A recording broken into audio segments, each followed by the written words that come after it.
Hey there, and welcome to season 3 of Pause and Rewind.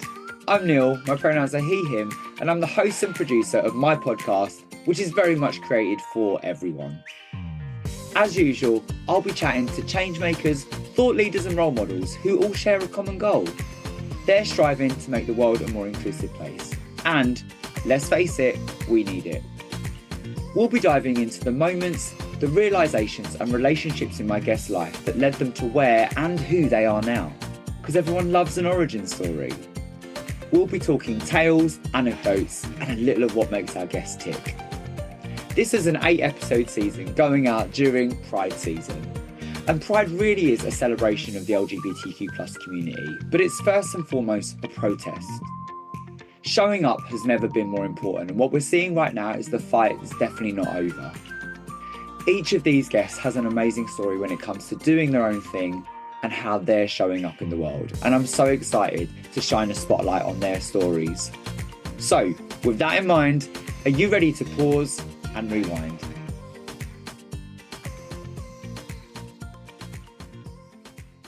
Hiya, and welcome to this episode of Pause and Rewind. Today, I am chatting to someone who I absolutely think the world of, and that is Aby Hawker. Aby is the founder of Transmission PR, a PR agency that is all about helping brands, individuals, and organizations who are committed to supporting the trans community. Really centering positive and uplifting stories and representation. They work with brands and organizations in a number of ways. They look at brand reparation, safeguarding, brand building, and it's crisis management, campaign implementation, and planning and strategy. And it's coming from a place of authenticity, commitment, and passion for doing better. And that's how Aby shows up in the world. And Aby is the first ally I've had on the podcast. The podcast, for my previous guests have all identified as LGBTQ+. Aby is a cisgender straight woman, and she's working in this space, and she has earned her stripes when it comes to working in this space, from starting back at Gender GP over 10 years ago through to today. And so, yeah, really curious as to dive into Aby's story, how she found herself in this space working with the trans community, and yeah, those little moments and realizations that led to the Aby we love and know now. So I'm super excited to dive into her origin story. I hope you are too. Let me know what you think. Here it is. Hey there, Aby. It is so good to see you. Welcome to Pause and Rewind. Thank you so much for having me. Absolute pleasure. I have loved getting to know you over the last few years and the work you do. Before we dive into the conversation, I'm going to ask you the question which I ask all my guests, and that is, what does the world look like for Aby Hawker right now?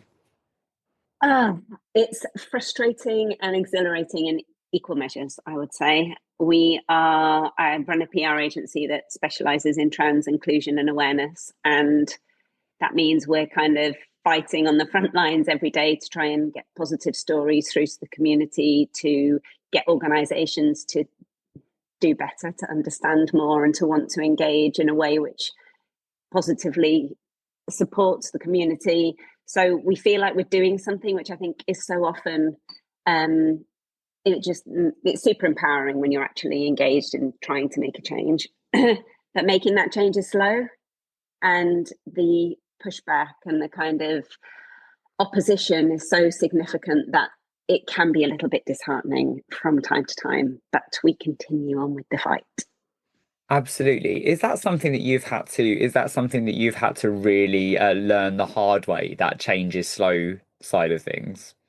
I don't know. I'm a massively tenacious person, so I kind of just keep going. I just keep having a go. I kind of try different ways, and I think, and it is frustrating as part of the process because I get ghosted a lot in my day-to-day job, particularly because a lot of my work is media relations. Yeah. And journalists are just not that interested in positive stories about the trans community or about organizations doing positive things. And so, yeah, there's a lot of ghosting that goes on. But I think I'm an eternal optimist, and so every time this is like so sad. Every time I refresh my email feed, which is like constant, I've always got this little thing inside me that's like, oh, is there going to be something interesting? Am I going to get some sort of response from one of the bazillions of messages that I've sent out? And invariably, the answer is no. But I live for those moments when I get like that traction or that kind of little nugget of possibility that something good might come of it. How do you maintain, you started off by saying, how frustrating things are at the moment. Exhilarating, yes, but let's focus on the frustration. And things are not just disappointing at the moment. We're feeling a lot of rage, right? As part within the community, outside of the community. How do you maintain that optimism and that tenaciousness? I think that fighting for a greater good, as sort of naff as that sounds, it sounds really trite, but it is. You are ultimately, I think as Yeah. humans, we want to be positively contributing to the world. It's part of our DNA. And so I just think it's that kind of, and because I'm not part of the community myself, I think I'm one step removed. And so maybe while the things that I see hurt, because I know they're hurting people that I love, it's not me that it's impacting directly. It's not my child or a family member. So I think I have that little slight one step removed that enables me to keep saying, okay, well, that's a loss, but let's keep going because there'll be a win round the corner. And they come, they really are. The wins are there. It's just, they're incremental. Yeah. I just want to pause that we're going to come back to that in a moment because it's a fundamental part of what you do and who you are and why you are such a loved part of our community, even though you don't define as such. I With that question of what does the world look like for Aby Hawker right now, what about outside of transmission PR? How's things for you? It's very difficult to differentiate between my life inside and outside because with anything that you love and you're passionate about, there's crossover. Mm. But outside, I think that it's really difficult to separate the two off. I've got family, I've got two kids who are growing sort of, very, very quickly. One's at university, one's he's got a year before he goes to uni. And I think because they're older, they're sort of moving away a little bit from me needing to do everything for them, even though I probably still do more than I should.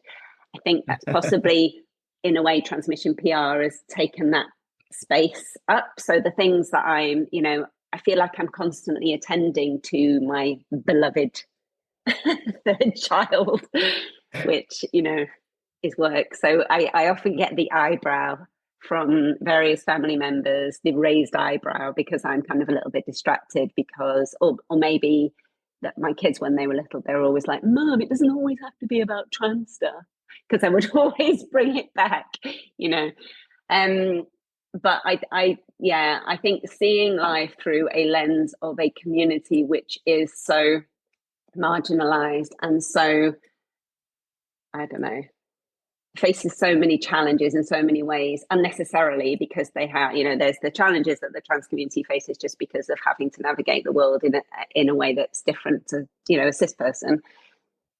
There are then the challenges that are put upon them that are so unnecessary. Mm-hmm. And I think being a mum and being able to point these things out or seeing the world as I now do, which is very different to how I used to see it, I think that's hugely beneficial for my children. And I do see them, like my daughter's studying history and she's very interested in gender and politics and all those sorts of things. And very often she'll be working on an essay and she'll ask me to read it and I'll see the themes that I've talked about often coming through. And that's her amazing. Awareness is so interesting. And even my son, he messaged me the other day and he said to me, oh, just to let you know that you might get an inquiry because I've said I'm going to volunteer at the local Pride. And I was like, sorry? Where's that? I know. This is a 16-year-old cisgender boy. Yeah. And I'm like, okay. Yeah, That's interesting. amazing. I mean, you are the first ally that I've had on the podcast, and we caveated it with saying you're okay for me to say Yeah, that, yeah. and your allyship just it is just it's spellbinding, and it's exactly what this community needs, and I'm throwing those flowers at you because you absolutely deserve them right from the off. For anyone that isn't familiar with transmission PR, that is not part of the community, that is listening to this because they listen to the podcast or they're interested in hearing you about your story, how do you describe transmission PR to people? I say we are a PR agency that specializes in trans and non-binary inclusion and awareness. And when they look at me with a confused face, I say we help organizations and individuals to communicate in a more respectful way with um, gender diverse individuals, trans, non-binary people. Yeah. And I also say with our aim is to change the narrative, because there's this kind of, super toxic Yeah. narrative that accompanies anything to do with anyone who happens to be trans or non-binary. And so our job is to try to positively influence that. Yeah. And when people make the twig that you are a cis straight woman doing this, what's the reaction like, and how do you then navigate that in terms of letting them know why it's so important? This is a really interesting question, because I haven't actually had too much pushback. And I think a lot of that probably comes with the fact that I started doing this about a decade ago. Mm, So I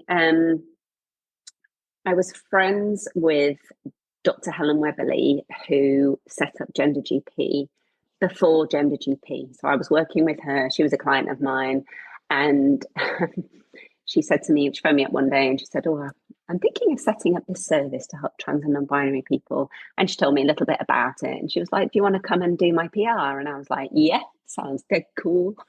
Like literally clueless, totally clueless. And I started 1 day a week, 2 days a week, 3 days a week. And eventually it was like 24/7. And I don't know how much you know about working in trans healthcare, but it is literally like hitting your head against a brick mm, wall. And as an optimist, it can really dent, that feeling out. As much as I kind of gone back to saying I am tenacious, healthcare is such a challenging space. In terms of getting gains and wins, but we still work in healthcare. But having done it for 6 years, I was like, right, do you know what? I think we can make more progress if we diversify.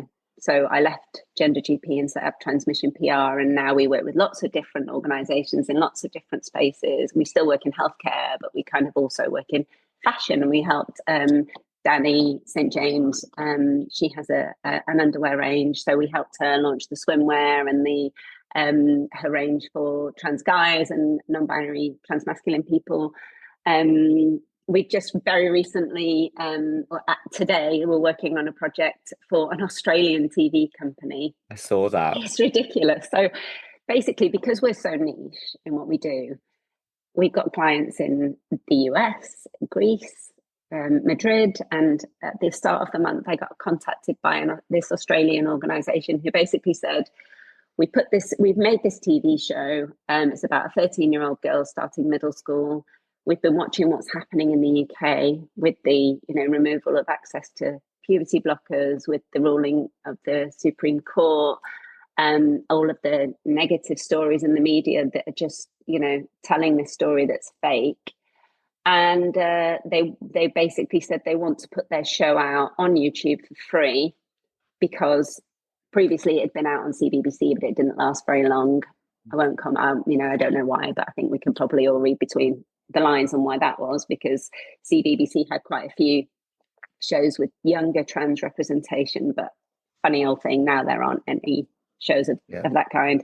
And while we've seen shows with older representation, which is fantastic, like Heartstopper and Sex Education, and most recently What It Feels Like for a Girl, younger trans people are totally missing from screen. Mm, And given that they're the ones who are most directly impacted in terms of access to care, I think that representation is absolutely crucial. So anyway, first day is now available on YouTube. Well, from 4 p.m. today. I know by the time the recording goes out, it will be already up and running, but it will be available to watch, which is super, super exciting because I've had access to previews and it's beautiful. Really, really great. I mean, it's hard watching because it's a 13-year-old girl navigating life and all the bullying and everything that comes with it. Mm. And she's also trans. So it's really worth a watch if anyone's interested in understanding a bit more. I mean, I've seen it advertised, I've seen it on your socials, and it looks gorgeous. So we'll definitely be checking that out, and I'll include it in the show notes. Thank you. It's amazing that you champion so many people as well. And co-production and collaboration is really important to you. What you do. You're not saying I'm a cis straight woman out here with all the answers. You really, really champion and bring other voices in, and expert, not just lived experience, but lived expertise as well. Is that something that you was really important to you from the off? Massively, massively important because it's even when I was working at Gender GP, very quickly we brought people with lived experience onto the comms team because, you know, I am an expert at being an ally. And that's where my remit ends. I'm not an expert in being trans. And so, in order for us to give the most authentic voice to our clients and most authentic advice, then there has to be a component of people with lived experience. So, absolutely. Shout out to my awesome team members. Milo, who works with me, Alice, who is one of our freelancers who's up in Edinburgh, and Omi, who supports on our socials. So we work with some really, really incredible people, all of whom their input's invaluable. Yeah, and you see you can when you plug people things on socials, whether it's projects, campaigns, initiatives, you can see the love and the appreciation that people have for those relationships. Yeah, and I think going back very briefly to your previous question, because I realised I didn't actually finish answering it, because I'd worked within the community for such a long time, I think there was an element of automatic acceptance because people, when I launched Transmission PR, people were like, okay, this is a known quantity. This is someone who, I remember I set up Transmission and I messaged Bobby Pickard at Trans in the City. Yeah. And I said to Bobby, this is me, this is what I've done. Any chance there's any tickets left for the Trans in the City gala? And I'm always emotional, I apologise for that. But she messaged me back and she said, after everything that you've done for our community, you can have a free entry, come along. And I was like, oh my God, thanks. Yeah. And that's the point. So that I had a track record. I wasn't some random cisgender woman plopping myself in, going, I'm gonna white savior, whatever, come in and try and not at all. I'd done my homework, I'd done the legwork. Yeah. And so there was a sort of natural, of course you would want to help, of course you'd want to continue because you already have. I'd sort of shown that I was in it for the long haul, I guess. Yeah, and firstly, never apologize for getting emotional about this stuff because we change hearts and minds with vulnerabilities and stories, right? Which is the purpose of this podcast, which is why we put our stories out there.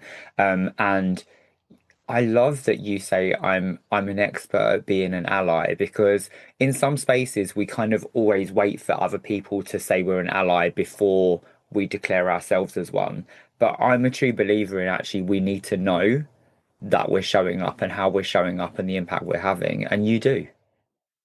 Raised eyebrows. You said about family and raised eyebrows. Mm-hmm. Do you get that in other places? I do. And because I am so comfortable in what I do, I quite enjoy when someone asks me what I do for a living. Yeah. Because in an instant, I know where they stand. And in an instant, I know whether I've got to educate somebody or, it's a really interesting exercise, actually. And how do you navigate it? How do you deal with that person if the raised eyebrow continues and and there It seems to be. doesn't. Yeah, it's really interesting, actually. The eyebrow very quickly returns to its normal position because I say it with such conviction. Yeah. I run an agency that specializes in supporting the trans community. And then I look at them and wait. And then often they go, well, that's interesting. And most of the time they say, Yeah. that's interesting, yeah, tell me more, sort of thing. Yeah. I love that, taking a pause and looking at them, because I just know you, and I don't know that side of you. Because I know you and appreciate your work and know you personally and professionally, but I love that idea of you just look at them and give them the space to figure it out. That's hilarious. I'm like, bring it, come on. I channel my inner Charlie Craigs. I'm like, Oh come my on. gosh. Do you have an inner Charlie Craigs? Like Tiny what does one. that look like for you? Um, what does it look like? Big shout out to Charlie, Yeah, by the massive way. shout out Yeah, to yeah, yeah. Charlie. I love her.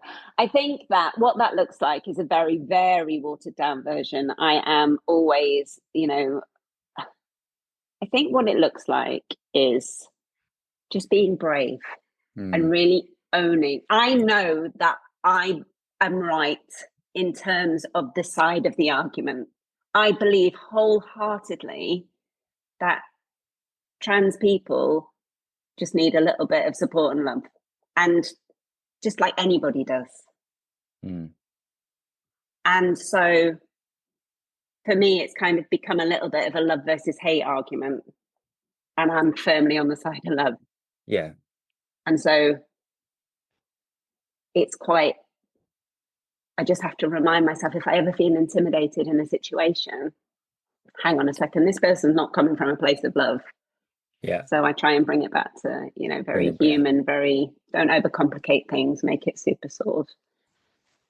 I think you're absolutely right. Where you can bring it back, then fine. But I think there's right now that I think it's really important that we acknowledge there's space for both, right? Love and rage, Yeah, and jokes aside about kind of that feistiness that yeah, Charlie has.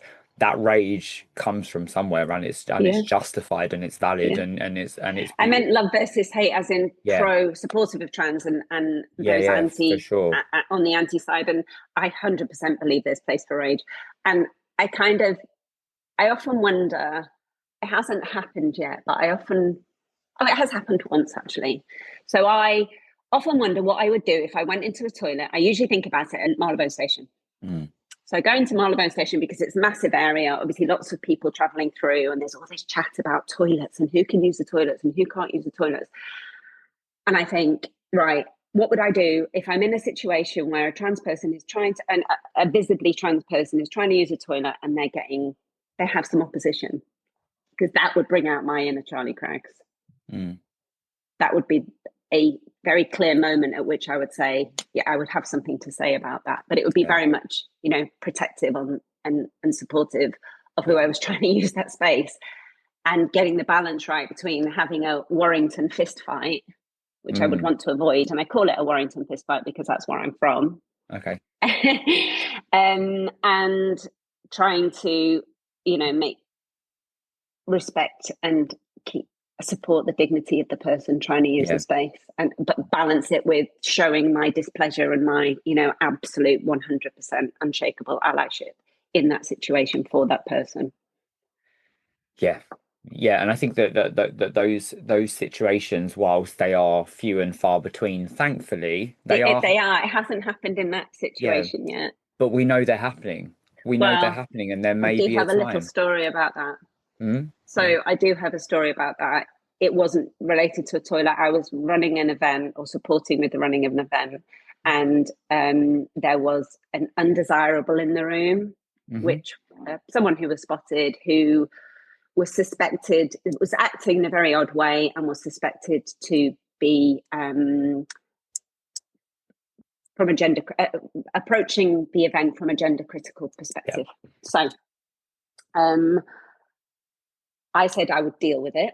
And at the break, I followed the person into the lobby and I said, I kind of confronted them about why they were there, and super, super polite, because They might have just been there on behalf of somebody else. There wasn't, there was no reason to kind of.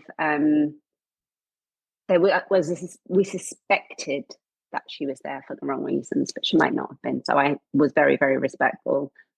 But I was also very insistent that she was clear with me on why she was there. And she wasn't. She was being super evasive. And so I asked her to leave. Okay. And that was quite hard, actually. Mm. Quite hard to look in the eyes of another human being and say, I don't think you're here for positive reasons. And so I'm afraid I'm going to have to ask you to leave. Okay. And did they But leave? yeah, they left. And I only asked them to do that after it was pretty obvious that this Yeah. person was not there for positive reasons. And I felt really torn because it's not in my nature to do something like that. I tend to be a sort of bit of a peacemaker mostly. But it was absolutely the right thing to do. And I felt really proud. I thought, yeah, you did the right thing, even though it was uncomfortable, even though it was kind of a bit embarrassing all round. It Yeah. was because you talk about these things happening and what you might do in that situation, but very rarely do you ever actually have to act on it. Yeah. Yeah. Yeah. I think there's all kinds of things that come up there around kind of stepping into discomfort and needing to have those things. Being familiar with practical tools such as active bystander intervention and confidence and conflict resolution. Those are all examples of allyship that you're demonstrating right there. Mm. Yeah. If it was to happen again, would you feel more confident having Yeah, done it 100%. once? This is the Yeah. thing. This is the thing. When we embrace discomfort, when we do venture into those territories, they become easier, and we Mm. need to. Yeah. Yeah. Aby, I'm so excited to dive into your origin story. I feel like we've got the feel for where you are now, but I can't wait to hear about little Aby. So, with that, are you ready to pause and rewind? Yes. Here we go. Take me back. Tell me all about little Aby. It's really interesting. It's like a therapy session. When I was going through these questions, I was thinking, oh God, I'm not sure I've ever really thought about some of the questions that you kind of raised. But little Abby, I was born in Florence in Italy. At the age of 1, my mum left Italy with my brother and I and left my dad behind. And we went to Warrington. And I always joke that it's sort of, we went from the sublime, Florence, to the ridiculous in Warrington. Sorry, Warringtonians out there. I spent many a happy night at the Spider's Web drinking Mary Down cider. Oh, Mary Down. Oh, that takes me Barley back. Mary Down and a packet of Embassy #1. That's what we used to get the grown-ups to get for us from the shop. Love. And yeah, I was, yeah, I don't know. I kind of don't think I had a reputation for being a bit of a whiner. My mum used to call me Crabby Abby. Is it a name that stuck? No, thank goodness. No. Thanks, Mum. And yeah, all in all, I think I was a bit of a grump as a little one. Is there an anecdote that perhaps you favour a little bit more over that one? Over Krabby Abbey? Yeah. No, no, not really. It's all a bit, let's just say it's a bit of a haze. I think when you are little and there's lots going on around you from a parent perspective, so mum and dad Mm. getting divorced when I was very little, I Yeah. think it all becomes a little bit muddled. And I Yeah. don't think that, I don't remember a huge amount, to be perfectly honest. I do remember one thing from when I was 3, and that was sitting with my mum and my brother in the flat that we were living in. And we had a chip pan fire back in the day when chip pans were a thing. Oh, And being evacuated from our flat and the whole thing burning down. that is quite the memory. Yeah, How young were you when you moved over from Florence to at Warrington? 1. About Yeah, one, only so little. so Yeah, really little. little, really Yeah, little. but then I started going back from when I was 8. Okay. And so I went back every year and stayed with my dad and my stepmom and kind of learned the language. And yeah, Ah, it was beautiful. So really that's part of who you are and 100%. such. Yeah, Yeah. Yeah, yeah. What were you like at school? total swap. Yeah. Yeah, that's to the point where randomly my closest friend was like the hardest, the toughest one in school. Okay. And I don't know whether I hung out with her for she was like my protection. Are you still friends? No, No. no, we lost touch when we left after our GCSEs. But yeah, I was like the SWAT. They used to my friends. There used to be three of us, and I'm good friends with the third one still. But yeah, they used to try and make me late for class because it used to make me sweat because I hated it so much, and so they do things to like delay my re-entry into registration just because it would like yeah, horrible girls. How did you react to that? I lost it. I used to lose it all the time, and I'd like run ahead, and they'd be like, yeah, they were real rebels. Um, do you, how much do you identify with that label of total SWAT now? And do you think that that rebellious side rubbed off a little? No, I am 100% still a SWAT. Okay. Did any of the rebellious side rub off on me? I don't know. I don't know because they were rebellious in a crackers way. They were rebellious in oh let's miss class, and I was like, well, if I miss class, I won't get the bloody grades that I want, and I won't be able to. So it made no logical sense to Yeah. me. I think well placed rebellion is absolutely essential, but yeah, I'm But not sure that they had it that cracked. wasn't it. No. What, I guess, where does the SWOTness come from? What drove it? Oh, it's terrible. I told you it's like a therapy session. It comes from needing to please. And I think that stems from, coming from a divorced household, probably. Yeah. Yeah. Is that a conversation that you've perhaps had with parents, those around you? Is it a thought process that you've ventured into before? Um, Only in my own head. I think that I quite like who I am as a human. Hmm. So I don't worry too much about it. I think the things that used to make me a SWAT in school always got me to where I needed to be, you know, and that it's kind of evolved into I quite like, doing like ticking things off my to-do list. Yeah. It gives me a sense of, I've always got a massive to-do list and kind of doing things, going through it methodically. Like my husband's often coming in saying to me, oh, because I work from home, should we go for lunch? He's a pilot and he's always got time off whenever I'm working. And so he'll be like, oh, should we go for lunch today? And I'm always like, I'm working. And it really Yeah. frustrates him. So there's definitely still that in me, definitely. Yeah. But it's always served me well being a bit of a swap. With the people pleasing, it's kind of what you do now is and again tapping back into maybe that little bit of Mm. rebelliousness, a well warranted rebelliousness, whatever, is that what you do now kind of contradicts an element of Yeah, people pleasing yeah, it really does. in terms of Yeah, societal expectations. yeah. Maybe it's more about pleasing myself. I don't know. Yeah, showing up for yourself and Yeah. in a way that feels authentic to you. What did you think about the world at the time with being a SWAT? I get that sense of kind of like if anyone tried to veer you off track, there was Single-minded, super you single-minded. Yeah. yeah, Yeah. Yeah. It's a really good point, actually. I have always been really sort of focused on my end goal. and nothing deters you when you've got that in mind. No. Did you carry that through to secondary school as well? Obviously, kind of quite, I often talk about this and frame this question in a sense of queerness, it Hmm. being quite general teenage years, right? Quite formative, quite confusing for some people, and that's where this question with other guests has come into a sense of queerness because it's a really quite a struggling time for yourself.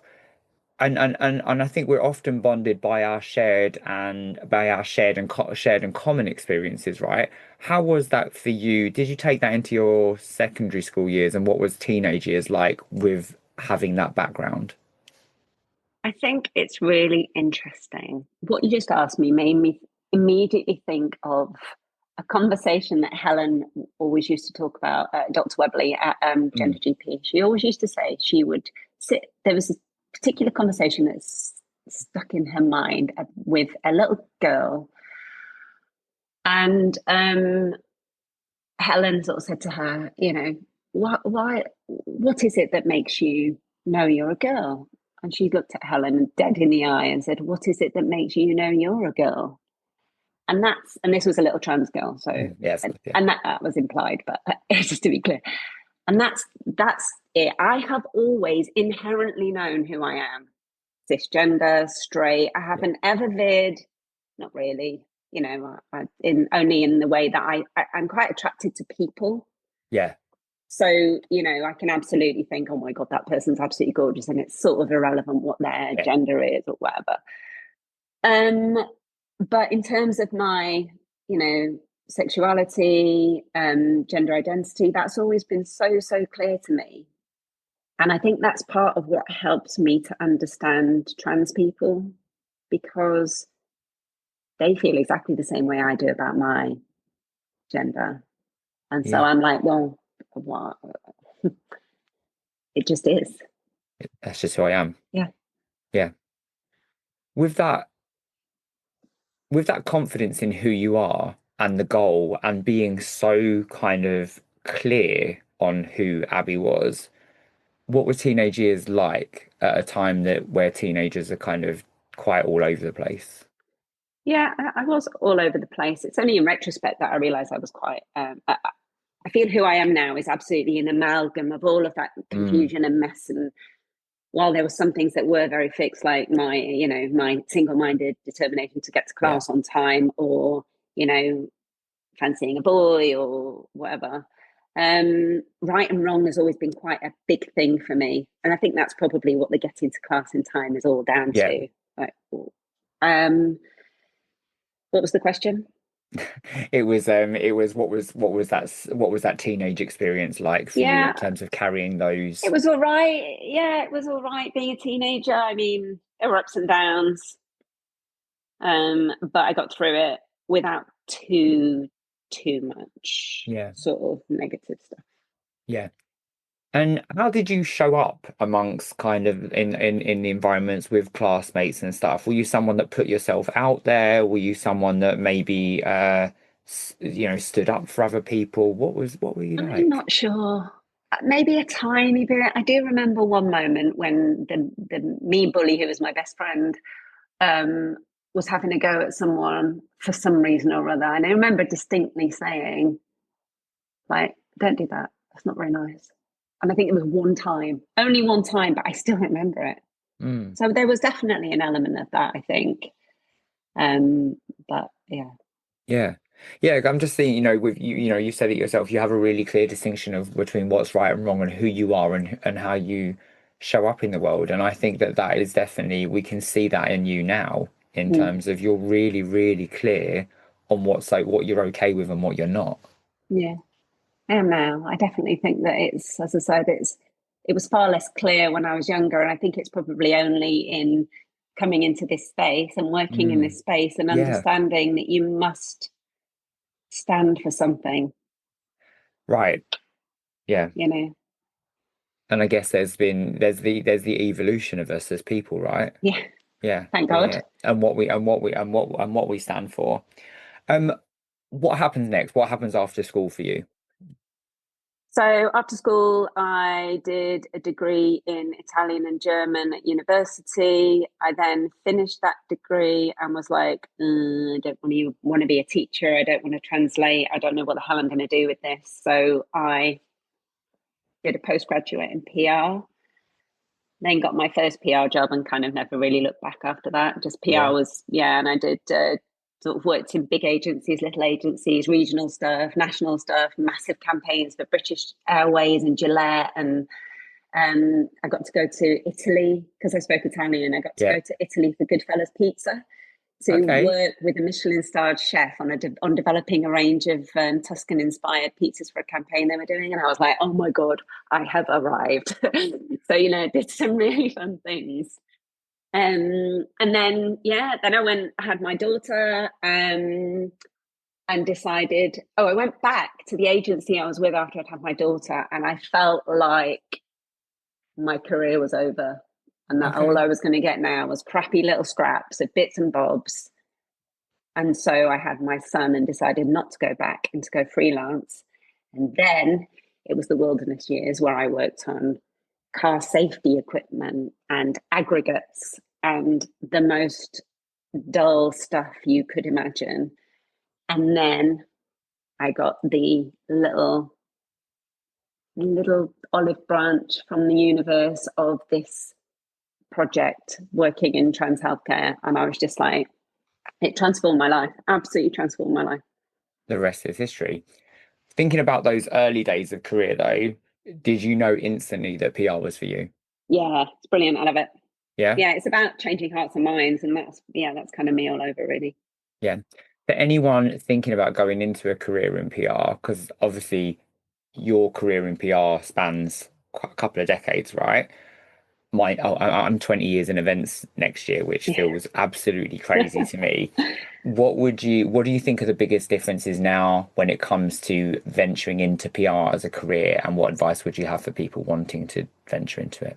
In the olden days, PR was all about media relations. Hmm. It's all about journalists, all about kind of yeah, getting press coverage. It's not like that anymore. Now it's much more about stakeholder engagement, understanding all of the different groups with which you interact and building relationships with those important people in those spaces. And that's very different. I mean, it's similar skills apply, but it's more about reputation management and you know messaging and trying to tell those stories that you want people to take away about you. Yeah. Is there a moment that felt like a failure career-wise that turned out to be the making of you? That's a really good question. I think that there are constant failures. Okay. There are constant ups and downs with anything. I think probably the biggest learning I've had is that most things are an experiment. Okay. I can be quite a control freak, and because I sort of take responsibility for everything, if I work on a project and it doesn't get the results, then I sort of take it very personally as if I haven't done enough. Right. And then I learned that actually there is no right and wrong. If someone doesn't want to run a story, it's nothing to do with me. As long as I've put it in front of them, told them about it, and then they have to make a decision as to whether or not they're going to, do anything with it. And I can't take responsibility for their decisions because that's not on me. Yeah. Yeah, yeah, and it's all growth and learning from it, and Mm, I think that we learn probably much more from our failures than we yeah. do those successes.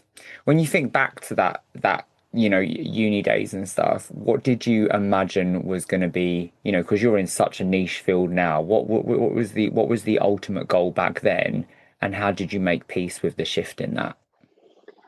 I think the ultimate goal was to do something when you don't really know what you want to Okay. do or who you want to be. I think the way our school system guides you, it's sort of towards the things that you're good at. And I was always Mm. good at languages. And so when I got my degree, I was like, brilliant. Now I know what I don't want to do. Yeah. And because it was at a time when school fees were covered, it wasn't like I came out with debt as most people do, but not Mm. in the degree that it is today. And I still use my languages. So often in my career, I've had access to opportunities like the Goodfellas Pizza one, and that there's no way I would have had if I didn't speak a language. So I speak Italian or less so German because it's really rusty, but yeah. Yeah. Do you ever practice it? No, my Italian I do because I was in Italy last week with family, but my German nicht, nein. Fair. Fair. Fair. My language is so rusty. I think that you've hit on something really, really important there, and that is that, and I'm of a similar vein, is that I've not been the most strategic person. I've kind of kept quite an open mind as to where I go and what I end up doing, and that has worked for me because it doesn't have to all be predetermined. No, and I think it's frustrating when you don't have a clear path because you feel a bit lost And I talked about, I mentioned my husband earlier. He was one of those weirdos that from a very early age knew exactly what he wanted to be. What's your And husband's name? Fred. Fred. And he's a pilot, and he has known that in his bones since he was, knee high to a grasshopper. And I've always been, as a younger person, I was always quite jealous of that. The knowledge of other people like him. I didn't know him at the time, but other people like him who just had this really clear direction. Yeah. But you find it eventually. Yeah.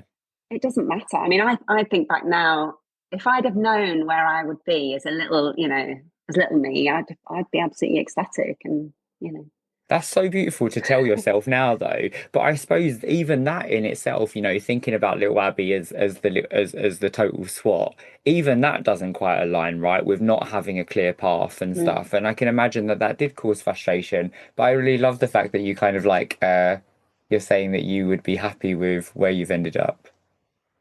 definitely. Yeah, that's really beautiful. Looking back so far, has there been someone who shaped you the most along the way? Oh my goodness, probably Dr. Helen Weberly. Yeah, she's a Yeah, recurring character in your yeah. I story. think it's true. Yeah, I do think that because it was only through her that I discovered this sort of Yeah, area of passion for, yeah, that really has shaped my sort of final stage of my career, really. yeah. And do you identify this as the final stage of your career? Is Yes, this what you see 100%. you're doing forever? You're not, there's, Without a shadow of a doubt. Whether that's this transmission PR, it all or, depends whether or not I can get enough yeah, clients to pay the bills to help us to grow. yeah. But, because I fundamentally believe more so than ever that organizations need to get their shit together when it comes to the way in which they, Mm, their policies, their position, their kind of way in which they engage with the trans community. But they don't get it yet still. yeah, And they have got other things they want to spend their money on. And that's fine. That's how business works. But it's frustrating because I know we can help. When I see organizations doing it either half-heartedly or burying their head in the sand or making a mess, I just think that's so annoying, because even most recently with the bathroom EHRC kind of rules and regs to do with use of single-sex bathrooms, Download Festival, people yeah. like What a that. mess. What a mess. What a Mm, silly, silly thing to do. And instead of making these decisions, why don't you reach out to, I don't know, a communications consultancy that specializes in this area, and maybe we can help you. Maybe you can chat with some trans people, and maybe you can actually listen to why it's problematic, yeah, and the fact that who your audience is and how it's going to be received. Warwick University recently did the same thing. It's like, we're just on your doorstep, but it's yeah, because people don't, well, it's because of the budgets, but it's also because people don't really know about us. I think probably because we are so niche. yeah. Maybe they don't And realize. so while that's still needed, you're still going to do what you're doing. Yeah, Yeah. Would you say that meeting Helen, Dr. Weberly, is what carved out led you to find your voice in the inclusion space? definitely. Yeah. I remember she's not a very emotional person. I remember saying to her one Christmas, I literally, because like I said, I worked 24/7 when I was at Gender GP. And I remember I was baking Christmas cookies with my daughter. And I was messaging her, and I just sort of said, "Oh, I just wanted to tell you how grateful I am to you for giving me this sort of opportunity." And she was like, "Oh, stop being sentimental," or something. And I kind of thought, and it was true. I Yeah. was so, so grateful. Yeah. What's the biggest lesson you've learned about yourself along the way? But I'm actually a lot braver than I thought I was. Off the back of that, does happiness and success look and feel how you thought it would? But it's never about the money, is it? In your mind, you think um, success looks a certain way, but in reality, that sense of fulfillment and purpose does not come from money. It comes from doing something you love and making that little bit of difference where you possibly can, I think. Yeah. And happiness? Happiness, it's all wound up in the same thing for me. Yeah. Yeah, just getting up in the morning and knowing that I'm doing what I love and, you know, being on the right side of history, I think. Yeah. And I just want to reflect back on this thing of when you think back to little Abby, and that she would be happy with knowing what you're doing now. That really strikes me within this question. Yeah, 100%. She Yeah. definitely would. Yeah. We don't often think about our little selves. And it I've is got a new project that's just come in. It's a book called Letters to My Little Trans Self, which we are very excited to be working on. And I guess that sort of seeped in a little bit. yeah. Beautiful, beautiful. My final question for this segment is, looking back so far, what are you most proud of to date? What I am most proud of to date is leaning into this little idea of something that could possibly be for me and turning it into a career.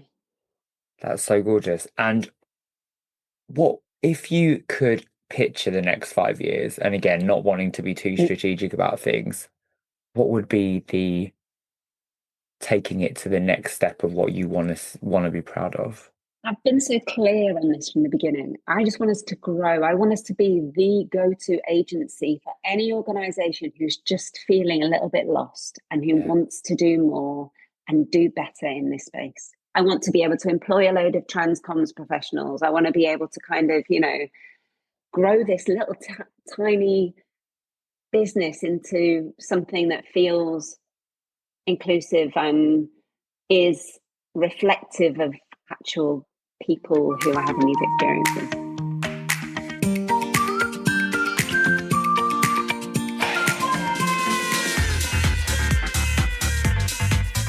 The House of Happiness is London's ultimate sober clubbing extravaganza. We're led and delivered but created for all, whether teetotal, sober curious, or just taking a booze snooze. We love a day rave, and on a Saturday afternoon you can expect banging house tunes, DJs on decks, dancers on podiums, and a fully stocked alcohol-free bar. Flamboyant, bold, with a glitter station to boot. We're all about safe, inclusive fun, and we even have a pre-meet so that you can make new sober buddies before you hit the dance floor. Grab your tickets from Instagram now at House of Happiness Official, and we'll see you on the dance floor.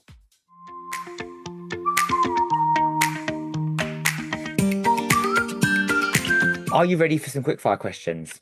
Let's give it a go. Come on. Give it a go. Well, you've got this. You've got this. What album, book, or movie has had a lasting impact on you? I think probably I'm going to go with Little Earthquakes by Tori Amos, which I've always loved and I often go back to when I'm feeling a bit ragey and a bit kind of feminist. I love that. Is there a particular moment that brings it out in you? No, it just, it's kind of when the mood takes me. She's an absolute feminist icon and I love her very much. Absolutely. What's a saying you live by and one that you'd put in the bin? Saying I live by is, okay, the one that I would put in the bin, is agree to disagree. Oh, yeah, absolutely. I think that is so relevant to what you do though, right? Yeah, Yeah. absolutely. And the one I live by is don't be a dick. I mean, it's straight to the point. Yeah. Do you have to say that very often? I think it a lot. Okay. Usually when I'm scrolling through Instagram and I see ridiculous comments made by people, then I just sort of think, and often I don't say anything because no one's going to see it, but I do often think, if you actually listen to what you're saying, Yeah. it's a fundamental principle by which we should all operate. Absolutely, including to ourselves, right? I often have to tell myself, don't be a dick. Yeah, of course. What are the moments where you have to tell yourself not to be a dick? Being a parent, you are often a dick. Because everything is a teaching moment. Honestly, I've never experienced anything like it. They could it's like a form of Tourette's. They will do something stupid and you cannot help but tell them that what they did was stupid. Mm-hmm. Even though they're perfectly aware of it. And you really don't need to rub salt in the wounds, but Mm-hmm. you cannot help yourself. Yeah, I feel that with married life. Yeah. It is similar. Yeah. I'm having to, I'm like, it's like, just let it go. Just let it go. Yeah. Yeah. Yeah, but I can't. Yeah. It's Yeah. terrible. What's been the best adventure of your life so far? Definitely becoming a mum Yeah. to my two kids and to my business. Yeah, Okay. definitely. Amazing. What three words would you use to describe you and your origin story? Run towards it. Run towards it. Sum that up for me. I think that I did something once and someone said to me, it's interesting listening to you because you're clearly somebody who runs towards the problem rather than running away from it. Oh, Which, given that part of the area I work in is crisis and issues, it's actually quite important to be able to kind of deal with the problem and kind of work out what the solutions are going to be. So yeah. And it was in London actually yesterday or the day before. And I went past the London Fire Brigade. It was in Old Street, and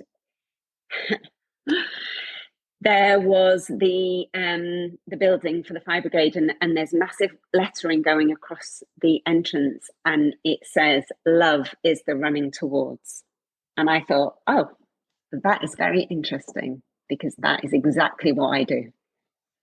that is, I love the fact that you framed it first in the sense of your professional you, but then you brought it back to love. You wouldn't do what you do without love. No, it's fundamental to everything. Yeah. I can feel it right now, just having this conversation with you. Let's fast forward a little bit. You've already shared a little bit of this. What exciting Mm. things do you have coming up? So yes, I mentioned First Day, which goes Yes. live today, so you can watch it on YouTube. And I mentioned the book that we are working on, Letters to My Little Trans Self. I'm going on holiday. That's very exciting. But yeah, there's always sort of exciting things in the pipeline. We have got some incredible clients that we are so grateful for because they are just such decent human beings, and they, are completely aligned with obviously our values. And we work with Gender Plus, which is a well-being and hormone clinic for trans people. And That's with Paul, right? yeah, yeah, yeah, Yeah. yeah. The wonderful Mr. Gay UK, Mr. Yeah. Gay World, Paul Carruthers. And yeah, Miss Danos, who was a top surgeon and one of the sweetest human beings I've ever known. And yeah, we're just really, really lucky to be able to work with some fabulous clients. And I am just excited about refreshing my inbox as usual to see, because you never know. You never know what might be in there. What brings you joy apart from Apart from refreshing refreshing that my inbox, inbox? my dog brings me joy. A lot of things bring me joy, actually. I've got a Yeah. cockapoo who loves me dearly, and who spends most of his time just staring at me lovingly from across the kitchen. What's his name? Um, Pip, Pip. yeah. And my family, and my team, and the work that I do, and yeah, a lot of things bring me joy. There's a lot of joy in my life. I love that. Love that. We all need it. We need it Yeah, right now. yeah. What takeaways, this is a practical question, what takeaways do you have for anyone wanting to either carve out a career in inclusion or create an inclusive initiative? Just be really clear on what you believe in and what you stand for, and look at what other people are doing and look at how you can complement it. There's so much space available, there's so much work to be done. There's no need to sort of worry about, it can be quite competitive, I often see, but I don't think Mhm. that's necessary. I think there's so much work to be done that we need to be working together. So have a look at what's out there and see where your skills are best aligned and best matched to Yeah, them, and then just kind of, get cracking. that's everything you stand for, is that just that really be clear in where Yeah. you are, what you stand for, what you're putting out there. My final question for you is this. Do you have any words of encouragement or wisdom for anyone out there to help them get to wherever they're going? You don't, it doesn't have to all be clear right now. I think it will try everything, say yes to everything, be interested. It's a lot easier than we think it is. I think we make a lot of problems for ourselves and we put a lot of barriers in our own way. But when you start, I mean, it's things like if you heard me, I'm like nobody, but if you heard me speaking and you thought, oh my God, I'm in PR, I'd really love to work in that space, then you can just drop me an email and see if there's any projects that I need any support with. And if I haven't now, then I can give you some advice on maybe an area that might need some support or somebody that might be able to help. And I just think that humans are actually fundamentally decent, most of us. Yeah. And so people will help and people will be able to give you a bit of guidance. And I think just try not to worry too much. It will all become clear in a lot of cases. It just eventually works itself out. I think we worry a lot about kind of controlling stuff, and I remember when I was younger kind of thinking, oh, I wish I could see a fortune teller who could tell me that my future would be fine and that I'll be able to have kids and that I'll have a job that I really love. And I hear my daughter saying similar stuff, that she wishes she could know that everything was going to be all right. And I think you just have to trust that it will, one way or another, but if you say yes to stuff, if you're enthusiastic, if you follow through on stuff, it will be all right. It will pay off. Aby, thank you so much for spending this time with me. I've loved getting to know you more, hearing about your story. There's often a lot of debate whether the acronym LGBTQIA includes the word ally. And I'm gonna say that it should include the word Aby because it would be a perfect, it would, yeah, it just Oh, Neil. it just fits. And I know that is really, really cheesy, but in the spirit of being vulnerable and being sentimental, I think the world of you and the way that you show up. Thank you. And thank you so much for being an amazing guest and for all the championing and support you've given me over the years. And right back at you. My absolute pleasure. Anytime. Cool. See you soon.